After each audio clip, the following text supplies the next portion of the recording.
हाँ जी, नमस्कार। कैसे आप सभी? स्वागत है आप सभी के HMWB अकेडमी पर। मैं हूं आपका दोस्त हिंदी मीडियम वाला बंदा और हम सीख रहे हैं डेटा स्ट्रक्चर एंड एल्गोरिथम। आज हम एक नए डेटा स्ट्रक्चर के बारे में सीखेंगे जो कि है लिंक लिस्ट।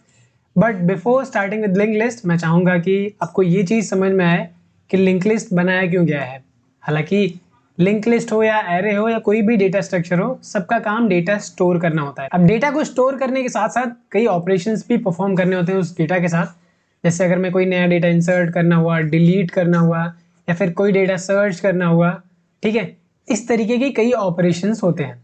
तो जितने भी बेसिक ऑपरेशंस होते हैं वो हम सारे परफॉर्म करेंगे, क्योंकि हर एक डेटा स्ट्रक्चर में जो ऑपरेशन होते हैं उसकी कुछ लिमिटेशंस हैं, कुछ बेनिफिट्स हैं। तो एरे की कुछ लिमिटेशंस होंगी जिसकी वजह से हम लिंक लिस्ट का इस्तेमाल करेंगे। तो जो एरे की लिमिटेशन है उसके बारे में बात करेंगे एंड देन उसको रिप्लेस करने के लिए, उसको सही करने के लिए हम लिंक लिस्ट का इस्तेमाल कैसे करते हैं। तो चलिए वीडियो को स्टार्ट करते हैं। एक रिक्वेस्ट है, वीडियो को लाइक कर दीजिएगा, चैनल पे नए हैं तो सब्सक्राइब कर लीजिए। चलिए चलते हैं अपनी कंप्यूटर स्क्रीन पे और समझने की कोशिश करते हैं कि आखिर डिफरेंसेस क्या है। तो मेजरली एरे में जो लिमिटेशंस है वो दो ही हैं, एक तो मेमोरी एलोकेशन, दूसरा इंसर्शन और डिलीशन ऑपरेशन।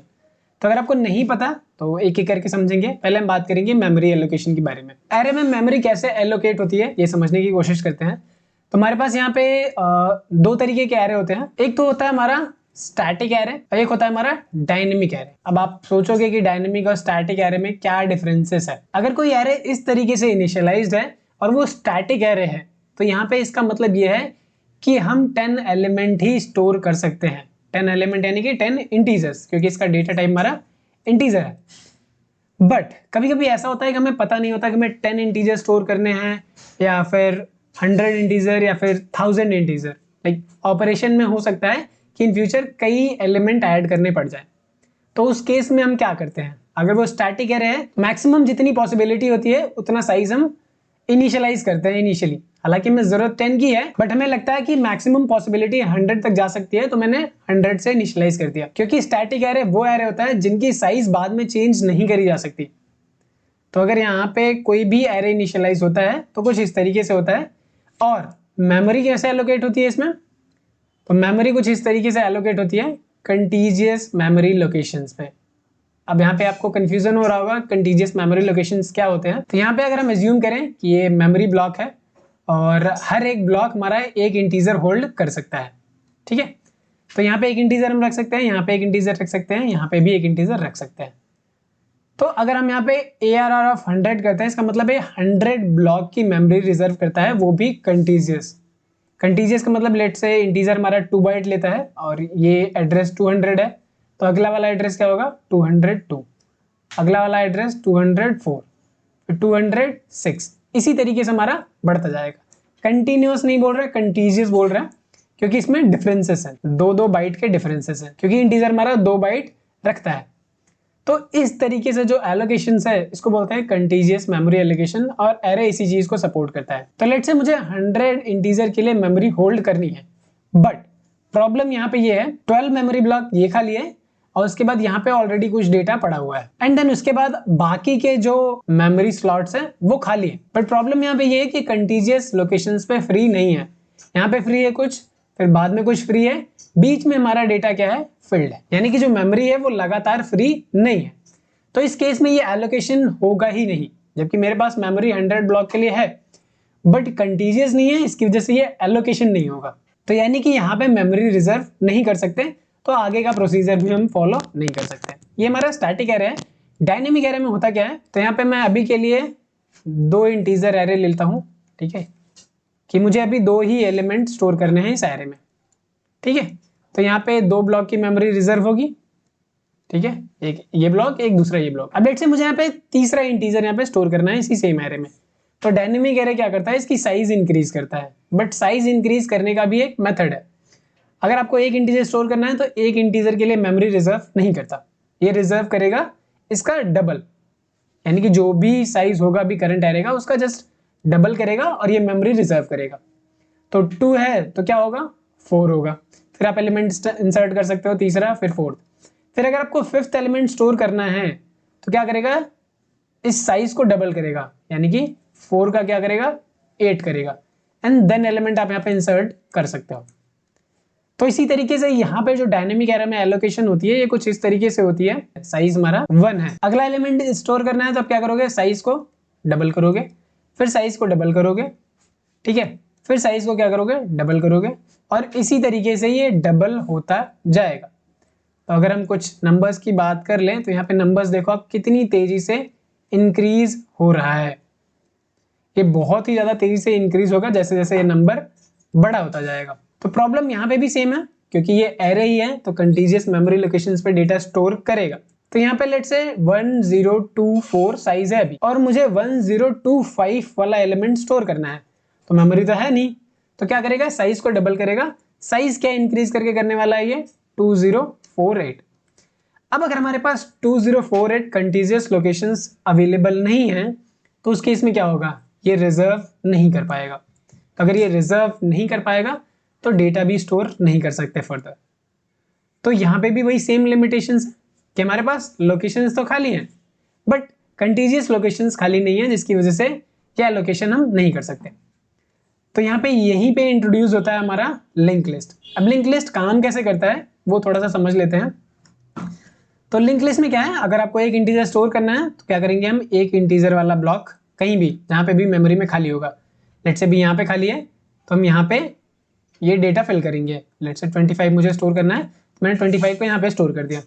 अब लेट्स से मुझे अगला नंबर 28 स्टोर करना है, तो वो कहीं भी हो सकता है जहाँ भी मेमोरी खाली है। लेट्स से यहाँ मेमोरी खाली मिला इसको, तो ये 28 हो गया, तो यहाँ पे हमने कर दिया 28।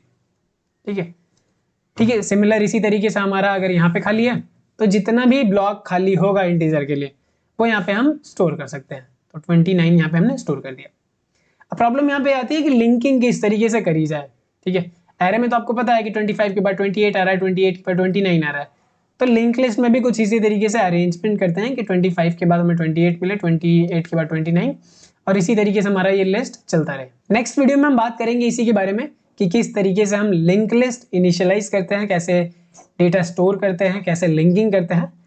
वैसे अभी के लिए आप इतना जान लो कि लिंक लिस्ट में जो पहला नोड होता है, इसको हम नोड बोलते हैं, ये नोड होता है हमारा हेड नोड। तो ये बहुत ही कॉमन टर्म है जो आपको आगे चल के देखने वाला है। तो यहाँ से ये प्रॉब्लम तो दूर हो गई कि मेमोरी खाली है बट एरे में रिजर्व नहीं हो पा रहा था। लिंक लिस्ट में मेमोरी खाली है तो रिजर्व हो जा रहा है, इसके लिए कोई कंटीजियस लोकेशंस की जरूरत नहीं है। तो ये जो लिमिटेशन थी इसको दूर करने के लिए लिंक लिस्ट हमारा इंट्रोड्यूस किया गया है। सेकेंड जो लिमिटेशन है वो है इंसर्शन और डिलीशन ऑपरेशन। तो इंसर्शन और डिलीशन ऑपरेशन कैसे होता है एरे में, पहले वो समझना होगा। तो लेट्स से हमारे पास यहाँ पे कोई नंबर है, ठीक है, 2 4 8 9 12। तो हमारे पास एक नंबर एरे है जिसमें हमारे पास ये नंबर्स हैं। अगर मुझे कोई नंबर स्टोर कराना हो यहाँ पे तो कैसे स्टोर कराएंगे, पहली चीज वही कि हमें साइज को डबल करना होगा अगर ये डायनेमिक एरे है, और अगर ये स्टैटिक एरे है तो मान लेते हैं कि पहले से ही कुछ रिजर्व है। तो अगर मुझे कोई एलिमेंट यहाँ पे इंसर्ट कराना है, ठीक है, 8 के बाद, यानी कि इस लोकेशन पे स्टोर कराना है, तो हम कराएंगे कैसे। तो जो एलिमेंट स्टोर कराने का तरीका है ये कुछ इस तरीके से है कि यहाँ पे एक ब्लॉक रिजर्व्ड है तो हम क्या करेंगे, 12 को यहाँ पे रिप्लेस करेंगे। ठीक है, 12 यहाँ पे आ जाएगा, फिर 9 को यहाँ पे रिप्लेस करेंगे तो ये 9 यहाँ पे आ जाएगा। अब ये वाला लोकेशन खाली है, लेट्स से मुझे यहाँ पे 7 इंसर्ट कराना है तो हम क्या करेंगे, यहाँ पे 7 इंसर्ट करा देंगे, बाकी का एलिमेंट एज इट इज रहने वाला है। तो जब भी एलिमेंट आप इंसर्ट कराओगे एरे में तो यहाँ पे होगा क्या, ये शिफ्टिंग परफॉर्म होती है जो कि ज्यादा कॉस्टली पड़ता है हमारे केस में। ठीक है, एरे के केस में ज्यादा कॉस्टली पड़ता है। कॉस्टली की बात करें इन टर्म्स ऑफ टाइम, क्योंकि शिफ्ट करना होगा देन उसके बाद इंसर्ट करना होगा। ठीक है, मेमोरी तो उतना ही यूज हो रहा है, नो इश्यूज, बट टाइम के केस में हमारा क्या हो रहा है, ये कॉस्टली पड़ रहा है। सिमिलर आता है हमारे पास डिलीशन का। अब लेट्स से यही सेम एरे है, मुझे डिलीट करना है C7 को, तो डिलीट करने के लिए मुझे क्या करना होगा, वही सेम ऑपरेशन फिर से करना होगा कि अगर हम यहाँ से एलिमेंट डिलीट करते हैं तो डिलीट करने के बाद एलिमेंट क्या होगा, हट जाएगा, बट ये वाला लोकेशन खाली हो जाएगा। एरे में क्या होता है, सारे एलिमेंट एक के बाद एक होंगे। ठीक है, तो यहाँ पे हमें इसी चीज को फिर से रिवर्स करना होगा। ठीक है, फिर से रिवर्स करने के लिए क्या करना होगा, इसको यहाँ पे शिफ्ट करना होगा, इसको यहाँ पे शिफ्ट करना होगा। तो अगेन इंसर्शन करो या आप डिलीशन करो, दोनों ही केस में हमारी शिफ्टिंग परफॉर्म हो रही है जो कि ज्यादा कॉस्टलियर है। लिंक लिस्ट में ऐसा नहीं होता, लिंक लिस्ट में बहुत चीजें आसान है।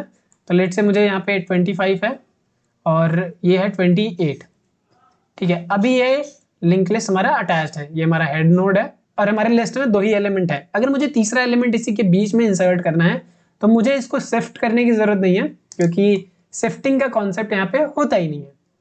तो यहाँ पे होगा क्या, आपको कोई भी एलिमेंट इंसर्ट करना है, लेट्स से 26, तो 26 का एक नोड बनाएंगे। इसमें बस हम इतना करते हैं कि जो लिंकिंग है उसी को चेंज करते हैं। तो अभी जो 25 डायरेक्ट लिंक करा था 28 को, अभी हम क्या करने वाले हैं, इस लिंकिंग को ब्रेक करने वाले हैं। तो ये लिंकिंग किस तरीके से होगी, अब ये जो लिंकिंग होने वाली है वो 25 को पहले हम कनेक्ट कराएंगे 26 से, 26 कनेक्ट होगा 28 से। तो इस तरीके से आप देख सकते हो, अगर मुझे फिर से हेड से ट्रैवर्स करना होगा तो 25 के बाद क्या आएगा, 26, क्योंकि 25 के बाद 26 ही लिंक्ड है। तो यहाँ पे जो शिफ्टिंग वाला काम है वो यहाँ पे बच जाता है। तो ये 2 मेन ऑपरेशन है जो एरे में ज्यादा कॉस्टलियर पड़ते हैं, लिंक लिस्ट का इस्तेमाल करते हैं तो ज्यादा इफेक्टिव होते हैं, इसी वजह से हम लिंक लिस्ट का इस्तेमाल करते हैं। और भी ढेर सारे बेनिफिट्स हैं लिंक लिस्ट के, और कुछ एरे के भी बेनिफिट्स हैं जो लिंक लिस्ट में आपको देखने को नहीं मिलेगा। अब वो कौन सी चीजें हैं, अगर हम एरे में बात करें तो हम डायरेक्ट एलिमेंट एक्सेस कर सकते हैं इंडेक्स के थ्रू। अगर मुझे 5वें इंडेक्स पे देखना है कि कौन सी वैल्यू है, एरे में डायरेक्टली आप एक्सेस कर सकते हो, बट लिंक लिस्ट में आप डायरेक्टली एक्सेस नहीं कर सकते हो कि 5th इंडेक्स पे कौन सी वैल्यू है, आपको 5th इंडेक्स पे जाना पड़ेगा पर्टिकुलरली। तो यहाँ पे ये चीज ज्यादा कॉस्टलियर हो जाती है लिंक लिस्ट के केस में। तो डिपेंड करेगा कि आप क्या चाहते हो अपने डेटा स्ट्रक्चर से, उस तरीके से हम डिसाइड करेंगे कि एरे इस्तेमाल करना है या लिंक लिस्ट इस्तेमाल करना है। ऑब्वियस सी बात है, अगर मेमोरी का कंसर्न होगा तो हम लिंक लिस्ट का ही इस्तेमाल करेंगे, क्योंकि एरे में हमारा मेमोरी रिजर्व नहीं हो पाएगा अगर हमारा मेमोरी खाली हो तब भी। तो ये पॉसिबिलिटी है जिसकी वजह से लिंक लिस्ट इस्तेमाल करते हैं। तो आई होप कि ये क्लियर होगा कि लिंक लिस्ट क्यों इस्तेमाल करते हैं। लिंक लिस्ट की अपनी कुछ लिमिटेशंस भी हैं, कुछ बेनिफिट्स भी हैं। सिमिलर हमारा हर एक डेटा स्ट्रक्चर के साथ आता है, तो जो भी चीज हमें यूज करनी होगी उस हिसाब से हम डिसाइड करेंगे कि कौन सा डेटा स्ट्रक्चर यूज करना है। अभी ये लिए हम सीख रहे हैं, तो हम क्या करेंगे, सिर्फ और सिर्फ लिंक लिस्ट पे फोकस करने वाले हैं कि कैसे लिंक लिस्ट में चीजें काम करती हैं। नेक्स्ट वीडियो में हम बात करेंगे लिंक लिस्ट का स्ट्रक्चर कैसा होता है और कौन कौन सी चीजें लिंक लिस्ट में है, ठीक है, कीवर्ड्स के बारे में बात करेंगे और कैसे एक लिंक लिस्ट हम बना सकते हैं उसके बारे में। तो मिलते हैं नेक्स्ट वीडियो में, तब तक के लिए कीप लर्निंग, नमस्कार।